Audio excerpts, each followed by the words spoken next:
Do you ever have those thoughts that sound like you're not enough, you're not good enough, you're not smart enough, you're not young enough, you're not old enough, whatever that is? We all have those thoughts about not being enough, not having enough money, not having enough time, not having the right connections to do what we want to do, or whatever the case may be. I'm Brenda, Florida, life coach and lifestyle advisor, and this is a topic that I get really serious about because I know from my own learning experiences, from my own journey, that every time I get stuck or I feel like over and over and over, I'm just, things aren't going right. Maybe things are bad, at work, in relationships, at home, whatever. Uh, the underlying common thread to those times is that there's some thought that I have going on about not being enough.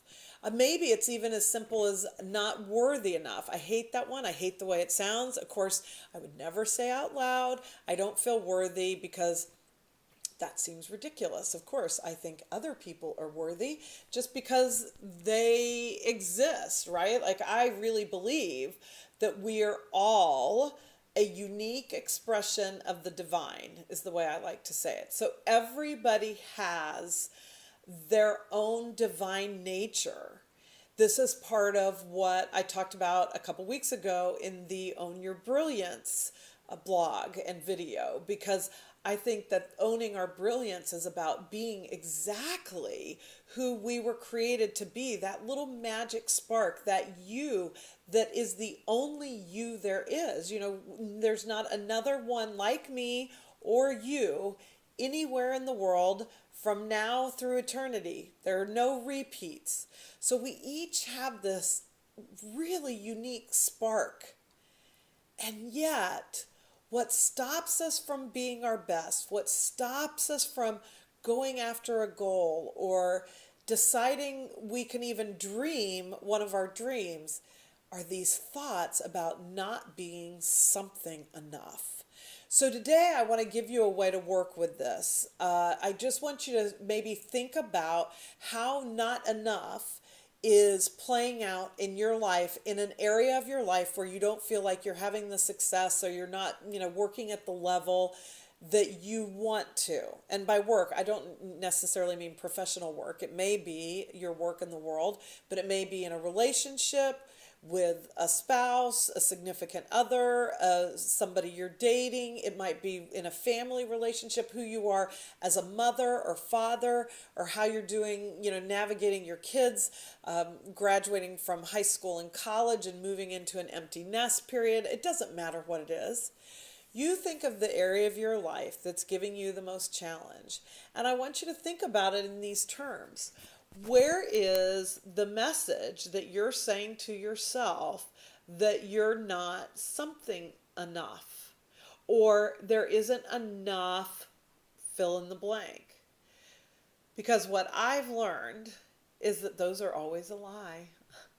They are ways that our ego trips us up, and ways that our ego keeps us in our comfort zone.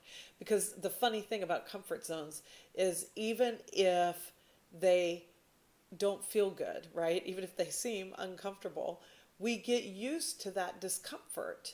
And it can be easier to live in a place where we're operating out of a discomfort that we're used to than going out into the unknown. Change, if I were to say, you know what, I am good enough for that. I am worthy enough to pursue this goal.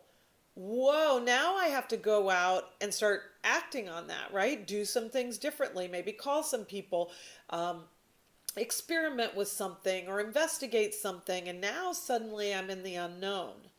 And that can be surprisingly threatening, okay? But it's the only place anything new is created. So I want you to just think of this area of your life where things are not the way you wish they were, and find those thoughts, find the what's not enough there, and then just allow yourself to, instead of judging that, please don't judge it. Whatever you think, it could be, as ugly as I'm not good enough for that, I'm not worthy enough for that, I'm not lovable enough. I don't care what it is. Don't judge it. Look at it as you would a child or an animal that's been injured. And they're scared, they're over in the corner, and they're shivering probably, and they're frightened, and you would never go over and yell at them, right? You would love them. You would say, hey, honey, it's going to be okay. Come over here. Let me pet you, or let me get you something warm to drink, or let me cuddle up with you by the fire, or whatever it is that is comforting. So just take that thought and comfort it.